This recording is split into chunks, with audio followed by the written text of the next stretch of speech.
Hello दोस्तों, स्वागत है आपका मेरे चैनल कहानी 2.0 में। आशा करती हूँ आप सब बहुत ही अच्छे होंगे। तो चलते हैं हमारी आज की कहानी की ओर। मैंने धीरे से कमरे के दरवाजे पर दस्तक दी और फिर गला साफ करते हुए कमरे में दाखिल हो गया। सामने ही वो रूसी जोड़ा पहने खूबसूरत फूलों से सजे हुए बिस्तर पर वह दुल्हन बैठी थी। मैं जब उसको देखा था, एक पल को तो मेरा दिल बेकाबू सा होने लगा था। वह एक अरबी लड़की थी, बेहद हसीन थी, लेकिन मेरी मजबूरी यह थी कि वह मेरी सिर्फ एक रात की दुल्हन थी, जो कुछ घंटे पहले यहाँ कदम रखने पर भी कतरा रही थी। दिल में अजीबोगरीब सा डर था और मैं यही सोच रहा था कि आखिर लोग कैसे हलाला करने पर रजामंद हो जाते हैं। लेकिन अब जब खुद उस हसीन दोसीजा को देखा तो जैसे पहले ही नज़र में उस पर दिल हार बैठा था। फिर ऐसे ही दिलासे देकर खुद को समझाने लगा कि इसमें मेरा तो कोई नुकसान नहीं था, बल्कि मुझे तो इस बात का दुगना फ़ायदा था। एक तो मेरा अकाउंट में इस बात के लिए पैसे आ रहे थे, वहीं दूसरी तरफ मैं एक नेक काम कर रहा था कि मैं पति पत्नी के बीच दोबारा से रिश्ता बनाने का काम कर रहा हूँ। खैर, मैंने दरवाजे को लॉक किया और धीरे धीरे कदम उठाता हुआ अपनी एक रात की दुल्हन की तरफ बढ़ने लगा। मेरे कदमों की चाप तो जैसे उसके दिल पर आरी चल रही थी। उसने फौरन खुद को समेट लिया और घुटनों में के आकर हल्की सिसकियों की आवाज़ के साथ रोने लगी। उसके रोने की आवाज़ ने मुझे ठिठकने पर मजबूर कर दिया। मुझे उसकी सिसकियां साफ सुनाई दे रही थी। वह रो रही थी। हालांकि यह जो हालात थे, हलाला हो रहा था, उसकी मर्जी से हो रहा था। फिर रोना कैसा? जैसे ही मैं कमरे में दाखिल हुआ था, वह तो जैसे पत्थर बन चुकी थी। मैं बिल्कुल उसके सामने बेड पर जाकर बैठा तो वह फौरन सिमट कर बेड की दूसरी तरफ हो गई। उसका ये अंदाज मुझे अब गुस्सा भी दिलाने लगा था कि भाई, अरे अगर इतना भी दूर भागना था तो क्या ज़रूरत थी हलाला करने की। मैं कोई ज़बरदस्ती तो नहीं कर रहा था। मुझे यह काम करने के लिए कहा गया था और इस काम की मुझे पैसे भी दिए जा रहे थे। खैर, मुझे तो अपना काम पूरा करना था जिसके लिए मुझे पैसे दिए गए थे। मैं अगले ही पल में उसके करीब हो गया और उसे हसीन कांच की गुड़िया की घूंघट उठाना चाहा तो फौरन मेरा हाथ रोक दिया। कहने लगी कि आपको खुदा का वास्ता है, मेरे साथ कुछ भी मत करना। मैं अपने शौहर से बहुत मोहब्बत करती हूँ, बड़ी ही नेक और पर्दादार लड़की हूँ। मुझे मेरे शौहर के अलावा आज तक किसी ने नहीं छुआ। मैं कैसे किसी और को वह दर्जा दे सकती हूँ? आप मुझसे दूर रहें। वह हाथ जोड़कर रोने लगी थी, जबकि अगले ही पल मुझे गुस्सा आ चुका था। कैसी बहकी बहकी बातें कर रही है? मैं कहने लगा, ए लड़की, क्या ड्रामेबाजी कर रही हो? तुम्हारी अकल पर पर्दा पड़ गया है क्या? मैं तुम्हारा शौहर हूँ। तुम्हारा पहला शौहर तो तुम्हें तलाक दे चुका है और अब तुम सिर्फ मेरी बीवी हो। तुम पर मेरा हक है और यह निकाह मैं तुमसे ज़बरदस्ती नहीं किया। तुमने खुद रजामंदी दी है। फिर तुम होती कौन हो जो मुझे अपने करीब आने से रोको? इस वक्त मेरे जज्बात पूरे आवोताव से जाग हुए थे। उस खूबसूरत और नाजुक सी लड़की को बाहों में लेने के लिए मेरा दिल मचल रहा था और वह थी कि नखरे दिखा रही थी। मैंने उससे कहा कि तुम पर पूरा हक रखता हूँ और हलाला कैसे होता है यह तुम भी अच्छी तरीके से जानती हो। मेरी बात सुनकर वह बिल्कुल खामोश हो चुकी थी और फिर थोड़ी ही देर बाद रोने लगी। मगर अगले ही पल मैं उसके बंधे हुए हाथ पकड़ लिए।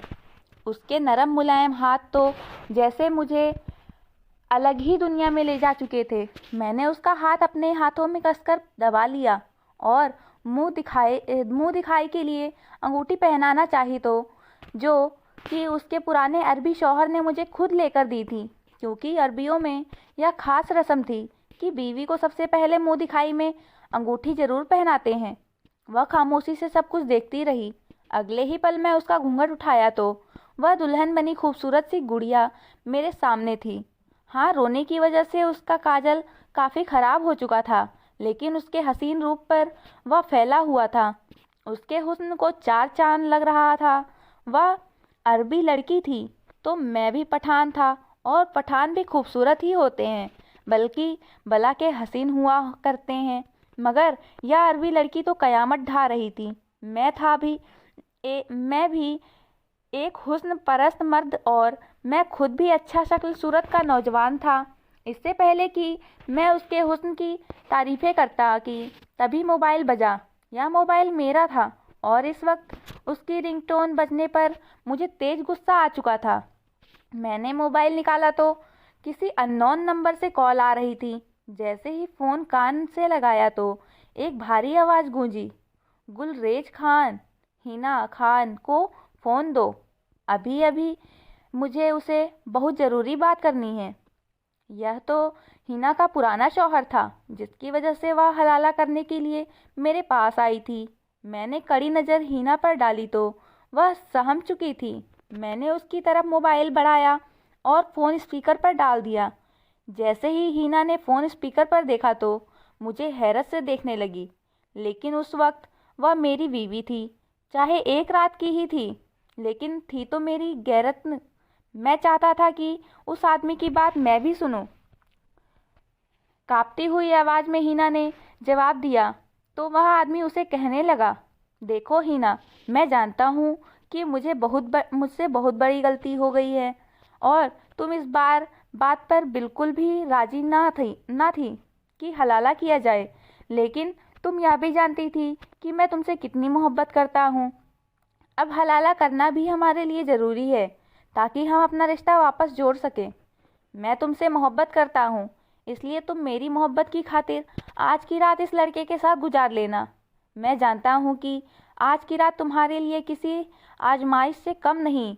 मुझे तुमसे कोई गिला नहीं होगा, बस हलाले की तमाम शर्तों को लाजमी पूरा कर देना। उसका पुराना शौहर उसे यह सब कुछ समझा रहा था, और वह अपने मुंह पर हाथ रख अपनी हिचकियाँ रोक रही थी। गुस्से से मेरे कानों की लवें तक सुर्ख हो चुकी थी। वह कौन होता है हिना को इजाज़त देने वाला? अगले ही पल उसने मोबाइल वहीं बेड पर पटक दिया और चेहरे पर हाथ रखकर फूट कर रोने लगी। उस वक्त तो पता नहीं क्यों मुझे उस पर तरस आ गया था। पता नहीं है यह मर्द जात और औरत पर इतना जुल्म क्यों करते हैं। हालांकि मैं भी एक मर्द था, लेकिन मेरी सोच और मर्दों से अलग थी। 3 शब्द तलाक के मुंह से निकाल दो, उसके बाद हलाले के नाम पर उसे किसी के भी सामने पेश कर दो। मैं धीरे धीरे हिना के करीब चला गया और उसे अपनी आगोश में भरकर उसे तसल्ली देने लगा। मेरा तसल्ली भरा है स्पर्श पाकर वह भी पिघल गई थी और मेरे सीने पर सर रखकर रोती चली गई। मैं भी उसे काफ़ी देर तक तसल्ली देता रहा, और फिर जिस मकसद के लिए यह शादी की गई थी वह मकसद भी पूरा करना था, यानी कि हलाला करना ज़रूरी था। और मैंने हिना के साथ वह सब कुछ किया जो एक मियाँ बीवी का रिश्ता होता है। हालांकि जब मैं हिना को छुआ तो पहले पहल उसने इनकार भी किया, लेकिन फिर हालात की नज़ाकत को देखते हुए उसने अपने आप को बचाना छोड़ दिया था। वह भी जानती थी बिना हलाला किए उसके पुराने शौहर से रिश्ता नहीं बनेगा। पता नहीं क्यों, लेकिन हिना से रिश्ता बनाने के बाद मेरे दिल में अजीब से जज्बात जन्म लेने लग गए थे। काम होने के बाद वह फौरन ही मेरी बाहों से हटकर दूसरी तरफ सिमट कर लेट गई थी। हालांकि मेरा दिल जान रहा था कि मैं उसे अपने बाहों में लिए लेटा रहूं। मेरा दिल कर रहा था कि मैं हिना से बातें करता रहूं, और इसी इरादे से मैं हिना से इधर उधर की बातें करने लगा। वह भी मेरी बातों का जवाब देने लगी, और फिर बातों ही बातों में उसने मुझे अपने पुराने शौहर के बारे में ऐसी बात बताई कि मैं दंग रह गया। उसने खुलासा किया कि मेरा शौहर मुझे कई बार मैं एक अफ़गानी पठान हूँ, लेकिन एक गरीब फैमिली से ताल्लुकात रखता हूँ। मुझसे बड़ी 2 बहनें बैठी हुई हैं शादी के लिए, लेकिन दहेज की कमी के चलते उनकी शादियाँ नहीं हो पा रही थीं। मेरे पापा इस दुनिया में नहीं हैं। सिर्फ उस घर का कमाने वाला मैं एक लौता सहारा हूँ। पहले पहल तो अपने शहर में ही रहकर नौकरी तलाश की, लेकिन जब कोई काम नहीं मिला तो दुबई चला आया। मेरा दोस्त पहले से ही दुबई में काम करता था और उसने ही मुझे यह दुबई बुलाया था। कह रहा था, मेरे पास एक ऐसा काम है कि तुम एक ही महीने में लाखों रुपए कमा सकते हो। अपने दोस्त की बातों में आकर मैं यहाँ चला आया, और जब मैंने पहला कदम उस हॉल नुमा कमरे में रखा तो ऐसा लगा जैसे दलदल में धंस चुका हूँ। भले ही यह गलत था, मैं खुद इस बात के खिलाफ था, मगर मेरी मजबूरियाँ मुझे यहाँ तक ले आई थी। हवा में ठंडी नमी खुली हुई थी, मगर मेरे चेहरे पर पसीने की बूंदें चमक रही थीं। अपनी 26 साल की ज़िंदगी में मैं किसी भी लड़की को टच नहीं किया था, और आज जिस काम के लिए आया था वह काम ही ऐसा था। तलाकशुदा अरबी औरतों से हलाला करना, और उसके बदले मुझे एक ही रात के 70,000 रुपये मिल रहे थे। मैंने दिल को समझाया कि जब यहाँ तक आ चुका था तो आगे जाने में कोई हर्ज ना था।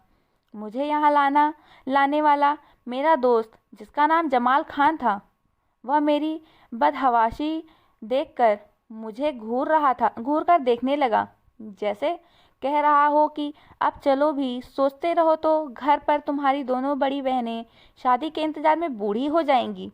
मैंने हॉल में एक नज़र दौड़ाई तो मुझे जैसे कई नौजवान लड़के आपस में हंस बोल रहे थे। उन्हें तो कोई फर्क ही नहीं पड़ता था। शायद यह भी उनकी नज़र में एक नेक काम था कि वह हलाला कर रहे थे। मुझे मेरा दोस्त राहदारी से गुजरा हुआ एक कमरे में ले आया, जो कि वहाँ का दफ्तर समझा जाता था। यह हलाला सेंटर था, जिसे एक घर में बनाया गया था, और यहाँ बड़ी राजदारी से अरबी औरतों का हलाला करवाया जाता था। जब यह बात मुझे मेरे दोस्त ने कही थी तो मुझे यह सुनकर बड़ी हैरत हुई कि अरबी औरतें अफ़गानी मर्दों से ही क्यों हलाला करवाना चाहती हैं। मैंने यह सवाल अपने दोस्त से किया तो वह मुस्कुराने लगा, कहने लगा, जब तू किसी अरबी औरत के साथ हलाला करेगा तो पता चल जाएगा। मेरा दिल इस काम के लिए राजी नहीं था, क्योंकि मैं इतनी तो जानकारी रखता था कि तलाक क्या होता है और हलाला किसे कहते हैं। लेकिन मैं पिछले कई महीने से बेरोजगार था।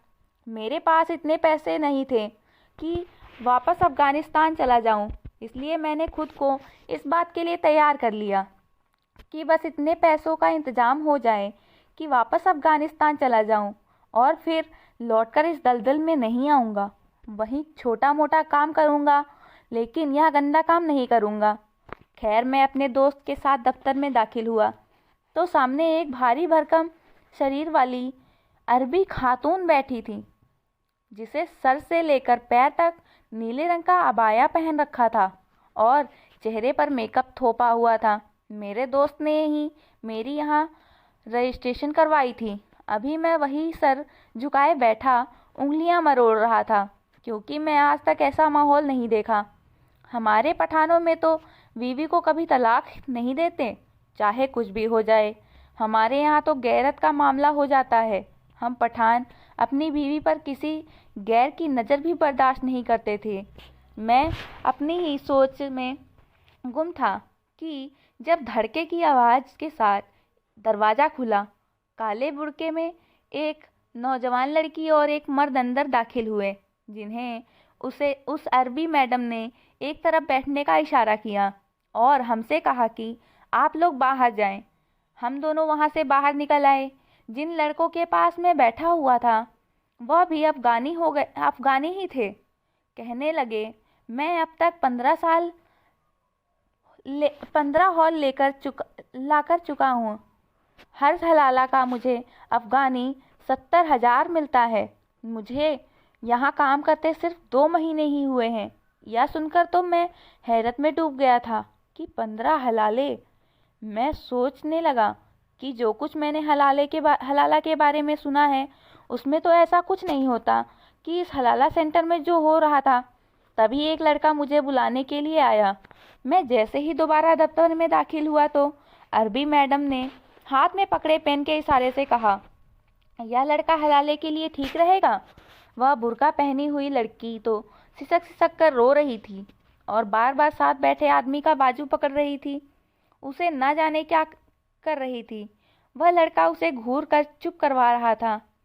मेरे हाथ पांव तो जैसे कांप रहे थे। मेरे लिए यह काम बहुत ही मुश्किल था, लेकिन जब यहाँ तक आ चुका था तो पैसों की खातिर हलाला भी करना जरूरी था। उसके शौहर ने धीरे से कमरे के दरवाजे पर दस्तक दी और फिर गला साफ करते हुए कमरे में दाखिल हो गया। सामने ही वो रूसी जोड़ा पहने खूबसूरत फूलों से सजे हुए बिस्तर पर वह दुल्हन बनी बैठी थी। मैं जब से उसको देखा तो एक पल को तो मेरा दिल बेकाबू होने लगा था। वह एक अरबी लड़की थी, बेहद हसीन थी, लेकिन मेरी मजबूरी यह थी कि वह सिर्फ मेरी एक रात की दुल्हन थी। मैं जो कुछ घंटे पहले यहाँ कदम रखने पर भी कतरा रहा था, दिल में अजीबोगरीब से डर आ रहे थे और मैं यही सोच रहा था कि आखिर लोग कैसे हलाला करने पर रजामंद हो जाते हैं। लेकिन अब जब हसीन दोसीजा खुद उसे अपने पास बिठाकर समझा रहा था, उसकी हालत तो मुझे काफ़ी ख़राब लग रही थी। जैसे अंदर ही अंदर बहुत बहुत सी बातें उसे परेशान कर रही हो। मैंने एक नज़र उस लड़की को देखा था। फिर वहाँ पर एक मौलवी को बुलाया गया और उन्होंने मेरा उस लड़की के साथ निकाह कर दिया। उसका पुराना शौहर वहाँ सामने बैठा बड़ी ही खुशी से हमें देख रहा था। उसके चेहरे पर अजीब सी चमक थी। मुझे हैरत हो रही थी, कैसा शौहर है। उसकी बीवी आज की रात किसी और की बाहों में होगी और वह बैठा मुस्कुरा रहा था। गैरत नाम की चीज़ नहीं थी उसके अंदर। फिर मैंने सोचा, अगर गैरत नाम की चीज़ होती तो फिर तलाक ही क्यों देता। फिर एक नज़र मैंने रोती सिसकती उस लड़की पर डाली जिसका नाम हिना खान था। उसके खूबसूरत दूधिया हाथ ही थे मुझे दिखाई दे रहे थे। इतनी खूबसूरत नाजुक लड़की पर क्या जुल्म तोड़े थे उसके शौहर ने। पता नहीं क्यों, लेकिन मुझे तो अपने फैसले पर ही पछतावा हो रहा था कि आखिर मैं यहाँ हलाला सेंटर पर क्यों चला आया। जब निकाह नामे पर साइन हो चुके तो वह लड़की फूट फूट कर रोने लगी थी। उसकी रोती हुई आवाज़ पर मैंने जैसे ही उसके चेहरे की तरफ ध्यान दिया तो एक पल के लिए मैं पलक झपकाना भूल चुका था। इतनी खूबसूरत लड़की तो मैंने पूरे पठान कबीले में नहीं देखी थी। तो मैं तो जैसे हर चीज़ से बेगाना था। उसके चेहरे को फटी फटी आंखों से देखने लगा। वह रोते हुए भी गुलाबी गुड़िया लग रही थी। फिर एक नज़र सामने उसके पुराने शौहर पर डाली। कैसा शौहर था जो इतनी खूबसूरत बीवी को तलाक दे चुका था। मुझे तो अब उस पर गुस्सा आने लगा था। उस लड़की का मुझसे निकाह हो चुका था। वह शिकायती नज़रों से अपने शौहर की तरफ देख रही थी और उसके शौहर के चेहरे पर मुस्कुराहट थी। कहने लगा, फिक्र मत करो, बस 1-2 दिन की बात है। उसके बाद वैसे भी तुमने वापस मेरे पास ही आ जाना है। यह अल्फाज कहते हुए उस इंसान ने मेरे चेहरे की तरफ देखा। मेरी गैरत पर तो जैसे तमाचा लगा था। मुझे तो अपने वजूद से घिन आने लगी थी। यहाँ तो रिवायत का मजाक बनाकर रख दिया गया था। भला ऐसे थोड़ी होते हैं हलाले। जब मर्जी करे 3 शब्द तलाक के बोल दो और जब मर्जी करे हलाले के नाम पे उसके ऊपर जुल्म के पहाड़ तोड़ दो। जैसे यहाँ पर हमारे समाज में यह बात रिवाज बन चुकी थी। क्यों औरतों को पाँव की जूती समझा जाता है। जब दिल करे उसे तलाक दे दो और जब दिल करे उसे दूसरे मर्दों के पास रात गुजारने के लिए भेज दो और फिर दोबारा से उसे अपनी ज़िंदगी में शामिल कर लो। कभी उस औरत से पूछा है कि उस पर क्या गुजरती है। मगर मुझ जैसे मजबूर लड़के कभी कभी मजबूरी की वजह से भी यह काम करने पर मजबूर हो जाया करते हैं। खैर, वह मेरे साथ एक दिन के लिए विदा होकर आ चुकी थी। वह मेरी बीवी थी, मैं उस पर हक रखता था। गुजरी रात मैंने उससे अपना हक भी वसूल कर लिया था। सुबह हुई, वह अभी तक सो रही थी। मैं सुबह सुबह उठा तो मेरी नज़र उसके चेहरे पर पड़ी और मैंने अपना सर झटक दिया। मैंने हमेशा की तरह आज भी नाश्ता खुद ही बनाया था। जब नाश्ता करने बैठा तो वह बिस्तर से उठी थी। मुझे वही बैठा देखकर फौरन दुपट्टा ठीक किया। भले ही वह मेरे लिए अभी तक अनजान थी, मगर मैं वक्त का बड़ा ही पाबंद था। देर से उठने वाले लोग मुझे बिल्कुल भी पसंद नहीं थे। इसलिए थोड़ा गुस्से से कहने लगा, इन्हीं हरकतों की वजह से तुम्हें तुम्हारे शौहर ने तलाक दी होगी। औरत जात, इतनी लेट उठे तो मर्द को गुस्सा तो आएगा ही। यह सुनकर उसका रंग जर्द पड़ गया था। एक मर्तबा फिर आंसू उसकी आंखों से बहने लगे थे। मेरा तंज शायद उसे बर्दाश्त नहीं हुआ था। वो उठकर वॉशरूम चली गई थी, लेकिन उसकी आंखों में चमकते आंसू मेरे दिल को बेचैन कर गए थे। मैं खुद को भला बुरा कहने लगा। क्या ज़रूरत थी उसे डांटने की? वह बेचारी तो पहले ही इतनी परेशान थी। मैंने तो सोचा था कि उससे अपना काम पूरा करके उसको तलाक दे दूंगा, इसलिए बगैर कोई खुशफहमी पाले उसके साथ सख्त रवैया रख रहा था। मगर जब वह नहा कर आई तो उसका निखरा रूप देखकर मेरा दिल फिर से बेईमान हुआ था। मुझे लग रहा था कि मेरा दिल उसकी तरफ खींचा चला जा रहा है। बालों से पानी की बूंदें उसके गालों पर लुढ़क कर ऐसे लग रहा था जैसे मोती चमक रहे हों। उसका हुस्न शीशे की तरह चमक रहा था। उसे देखकर मुझसे रहा न गया तो मैं सोफे से उठकर उसके पास आ गया और उसके गाल पर आए पानी को अपनी उंगलियों से साफ करने लगा और बेख्तियार मेरे होठ उसके गर्दन पर जाकर टिक गए थे। वह फौरन 2 कदम पीछे हटी थी। कहने लगी, हलाला कर चुके हैं, इसलिए अब मुझसे दूर रहें। मैंने उसे गौर से देखा। एक ही रात में वह मुझे इतनी अपनी अपनी सी लगने लगी थी कि मेरा जी चाहा कि अपनी बात से मुकर जाऊं। मेरा दिल अब उसे पाने की जिद करने लगा था। मैं सोचने लगा कि कैसे यहाँ पर आने वाले नौजवान मुसलमान होते हुए भी एक रात के हलाले के लिए मान जाते हैं, जबकि ऐसा कोई भी तरीका इस्लाम में मौजूद नहीं है। अभी मैं यही सोच रहा था कि दरवाजे पर दस्तक हुई।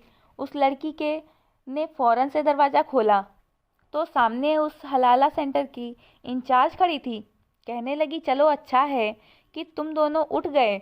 मेरे ऑफिस में आओ ताकि बाकी की कार्यवाही भी हो सके। जो कुछ हिना ने मुझे रात को अपने शौहर के बारे में बताया था, मैं सोच चुका था कि अब मुझे आगे क्या करना है। जैसे ही मैं ऑफिस पहुंचा, उस औरत का शौहर कुर्सी पर बैठा था। मुझे देखकर मुस्कुराया, लेकिन हिना अपने शौहर को देखकर रोने लगी और बेख्तियार उसके गले लग गई। यह देखकर तो मुझे बहुत जोर का झटका लगा था। इस वक्त भी वह लड़की मेरी बीवी थी, एक पठान की बीवी थी। उसकी हिम्मत कैसे हुई किसी गैर के साथ लगकर रोए। मैंने तेज कदम बढ़ाए और बाजू से पकड़कर हिना को उसके पुराने शौहर से पीछे किया। यह देखकर उसका शौहर गुस्से से मुझे घूरने लगा था। कहने लगा, यह क्या बदतमीजी है। मैंने कहा, यह हमारी बीवी है, हमारा गैरत है। जब तक ये हमारे निकाह में है, हम उसको तुम्हारे पास नहीं छोड़ सकता। उसका शौहर कहने लगा कि ठीक है, मैं डिवोर्स पेपर अपने साथ लाया हूँ, तुम साइन करो और अपने पैसे उठाओ। मैंने कहा कि जैसा हलाला तुम कह रहे हो, ऐसा शरीयत में नहीं है और मुझे ये लड़की अच्छी लगी है। मैं इसे तलाक नहीं देना चाहता। मेरी बात सुनकर हलाला केंद्र की इंचार्ज औरत और वह अरबी नौजवान यानी हिना का शौहर मुझे गुस्से में मुझ पर बरस पड़ा कि हमारी तुमसे यही बात तय हुई थी कि तुम एक रात गुजारोगे और अगले ही सुबह तलाक हो जाएगा, और उसके पैसे भी तय हुए थे। मैंने कहा, मैं पठान हूँ, हमारे पठानों में ऐसा नहीं होता। हम औरत की सौदेबाजी नहीं करते। हम या तो मर जाते हैं या मार देते हैं, लेकिन अपनी गैरत का सौदा नहीं करते। और हिना अब हमारा बीवी बन चुकी है और हम हिना को तलाक नहीं देंगे। मेरी बात सुनकर वह अरबी नौजवान परेशान हो गया था। वह इंचार्ज मुझे दूसरे कमरे में ले गई और कहने लगी, तुम अपने पैसे और बढ़ा लो, मैं उस अरबी से पैसे ज़्यादा दिलवा दूंगी तुम्हें। लेकिन देखो, यह मेरा कारोबार है, तुम अपनी बात से फिर नहीं सकते। हर साल में तुम्हें हिना को तलाक देना ही होगा।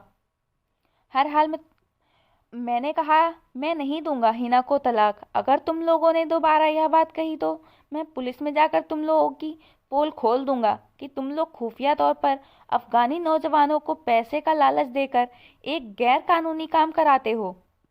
यह सुनकर उस औरत की रंगत सफ़ेद पड़ गई थी। वह मेरी मिन्नत करने लगी, फिर कहने लगी, अच्छा ऐसा करते हैं, 1 महीना तुम हिना के साथ रह लो। अगर उसके बाद तुम्हारा दिल भर जाए तो बेशक तुम उसे तलाक दे देना। उसका शौहर तुम्हें पैसे इतने ही देगा। वह इंचार्ज औरत मुझे यह समझ रही थी कि शायद यह जज्बाती खुमार है जो कुछ समय गुजरने के बाद ख़त्म हो जाएगा, लेकिन मेरे लिए यह मेरी गैरत थी। हीना मेरी बीवी थी, मेरी गैरत थी और मेरी इज्जत थी। वह औरत कहने लगी कि 1 महीने के लिए अलग रहने का इंतजाम भी तुम्हारे लिए हो जाएगा। मैं इंचार्ज की बात पर राजी हो गया क्योंकि फ़िलहाल मैं खाली हाथ था। अगर हीना को अपने साथ रखता भी तो कहाँ रखता, मेरे पास रहने का इंतजाम भी ना था। लेकिन मैं सोच चुका था कि 1 महीने में कुछ भी करके पैसों का इंतजाम करूँगा और हीना को अपने साथ अपने देश ले जाऊँगा। वह इंचार्ज मुझे वहीं कमरे में छोड़कर चली गई। आधे घंटे बाद वापस आई, लेकिन बेहद परेशान थी। कहने लगी, इसीलिए मैं पठानों को इस काम के लिए नहीं रखती। अगर तुम्हारी जगह कोई और होता तो पैसे लेकर बात ख़त्म कर देता, लेकिन तुम लोग तो हर बात पर गैरत पर ले जाते हो। तुम्हारे दोस्त ने तुम्हारी जमानत दी थी, लेकिन तुम तो। फिर वह कहने लगी, बड़ी मुश्किल से मैंने उसके शौहर को राजी किया है। तुम्हारे लिए उसके शौहर ने एक फ्लैट किराए पर लिया है, लेकिन देखो 1 महीने तक तुम हीना को छोड़ दोगे। मैंने उस इंचार्ज औरत के सामने हामी नहीं भरी थी, बस चुपचाप खड़ा रहा, क्योंकि जो बात हीना ने मुझे अपने शौहर के बारे में बताई थी, मैं उसे किसी कीमत पर भी उसके पुराने शौहर के पास नहीं छोड़ सकता था। उस एक रात में जो राज मैंने जाना था, मैं एक इंसान होने के नाते कभी भी हीना को इस गुनाह के दलदल में नहीं फेंक सकता था। बेशक वह पर्दादार थी, हया वाली थी और नेक लड़की थी। अपने शौहर के अलावा किसी दूसरे मर्द के ख्याल से भी कांपती थी, लेकिन वह इस साजिश से अनजान थी। वह अरबी आदमी जो कुछ उसके साथ मोहब्बत के नाम पर करता था, वह एक नाजायज़ काम था। मैं हीना के साथ उसके फ्लैट में रहने लगा था, लेकिन वह मुझसे हर वक्त डरी सहमी सी दूर दूर रहती थी। लेकिन मैं फासलों का कायल न था। वह मेरी बीवी थी और मैं उस पर दिल हार चुका था। उससे मोहब्बत कर बैठा था तो मेरा दिल भी मचलता था कि मैं उसके करीब जाऊं, उसे अपनी बाहों में भरूं। और जब भी मैं उसके करीब आता तो वह रोने लगती, कहती, तुम क्यों मुझे छोड़ नहीं देते? तुम नहीं जानते कि मेरा शौहर अब मुझसे इस बात का बदला कैसे लेगा। वह मुझे बहुत मारेगा, कहेगा कि तुमने ऐसा क्या जादू किया था उस पठान पर कि उसने तुम्हें तलाक नहीं दी। तुम तो मेरे बाजू पर जले हुए निशान खुद अपनी आंखों से देख चुके हो। वह अरबी मुझे जुनून मोहब्बत करता है, लेकिन शक्की भी है। जरा सी भी बात पर मुझ पर शक करके इल्ज़ाम लगाता है और फिर तलाक दे देता है, और तलाक देने के बाद बिना हलाला के ही मुझसे दोबारा रिश्ता जोड़ लेता है। कहता है इससे कुछ भी नहीं होता है। इस बार तो उसने मुझे बहुत लोगों के सामने तलाक दिया था, इसलिए दुनिया को दिखाने के लिए हलाला करने के लिए राजी हो गया था। यही तो वह राज था जो हीना ने शादी की पहली रात बताया था। मैं कैसे जानते बूझते हीना को ऐसे आदमी के साथ रहने देता जो बात बात पर तलाक दे देता और फिर दुनिया को दिखाने के लिए हलाले के नाम पर उसके साथ रात गुजारने के लिए दूसरे मर्दों के पास भेज देता। मैंने कहा, हीना, तुम्हें क्या लगता है जो जिंदगी तुम उस इंसान के साथ जी रही हो वह जायज़ है? मेरे सवाल पर यह चुप हो गई और फिर उसकी बड़ी बड़ी आंखों से आंसू टपकने लगे। कहने लगी, मैं एक गरीब लड़की हूँ। वह अरबी मुझे यतीम खाने से निकाह करके लाया था। उसने मुझे कहीं देख लिया था और मेरी खूबसूरती का दीवाना हो गया था। मैं अगर उसे छोड़ दूँ तो फिर कहाँ जाऊँगी, इसलिए मैं मजबूर और खामोश हो जाती हूँ। वह कभी तो मेरे साथ इतना अच्छा हो जाता है कि जैसे उसके लिए मैं कोई कीमती चीज़ हूँ। भी वह ऐसी हैवानियत पर उतरता कि मैं तड़प कर रह जाती हूँ। वह मुझे कई बार तलाक दे चुका है, लेकिन कहता है यूँ तलाक नहीं होती, क्योंकि मैं गुस्से में था। मैंने कहा, मैं बहुत दीनदार इंसान नहीं हूँ, लेकिन इतना तो जानता हूँ बेशक को गुस्सा हराम है, लेकिन गुस्से में दी गई तलाक भी तलाक हो जाती है, क्योंकि वह इंसान इतना होशमंद होता है कि उसे मालूम होता है कि वह तुम्हें तलाक दे रहा है। तो अगर तुम उस इंसान के साथ ऐसे ही ज़िंदगी गुजारना चाहती हो तो ठीक है, तुम्हारी मर्जी है। जो इंसान तुम्हें एक बार ठीक से नहीं बसा सका, वह तुम्हें बाद में कैसे बसाएगा। वह कहने लगी, मुझे समझ नहीं आ रहा कि मैं क्या करूं। अगले ही दिन मैं उसे मजार ले गया। वहां जाकर मैंने यही दुआ की कि हमें नेक राह पर चलने की ज़िंदगी अता फरमाए और गुनाहों से बचने की दुआ अता करें। मैं नहीं जानता था कि मेरे उठाए जाने वाले अगले कदम का अंजाम क्या होगा, लेकिन मैंने पुलिस स्टेशन जाकर सारी बात बता दी। पुलिस ने उस हलाला सेंटर पर छापा मारा और सब लोग को पकड़ लिया। मुझे इनाम के तौर पर इतने पैसे दिए गए कि मैं हिना के साथ अफगानिस्तान वापस आ गया और उसे अपने शहर ले गया। यह सारा काम मैंने हिना की मर्जी से किया था। वह भी शायद समझ चुकी थी कि अगर वह अपने पुराने शौहर के साथ रहेगी तो उसे फिर हलाले जैसा दर्द सहना पड़ेगा। हिना ने भी अब मुझे दिल से स्वीकार कर लिया था। उसके दिल में भी अब मेरी मोहब्बत पनपने लगी थी। हमारी शादी को 7 साल गुजर गए थे। हिना से मेरे 2 बेटे हैं और वह मेरे साथ बहुत खुश है और कहती है कि अगर तुम मुझे सीधा रास्ता ना दिखाते तो मैं अब तक मजबूरन गुनाहों की ज़िंदगी गुजार रही होती। मेरा पुराना शौहर मुझसे न जाने कितनी बार हलाला करवाता। हमारा समाज न जाने किस राह पर चल पड़ा है। हलाले के नाम पर होने वाले गुनाह को सभी नेक काम समझकर किया करते हैं। और दोस्तों, अगर वीडियो अच्छी लगी हो तो चैनल को सब्सक्राइब और वीडियो को लाइक ज़रूर कीजिएगा और कमेंट में बताइएगा कि क्या यह सब सही है। मिलते हैं अगली वीडियो में।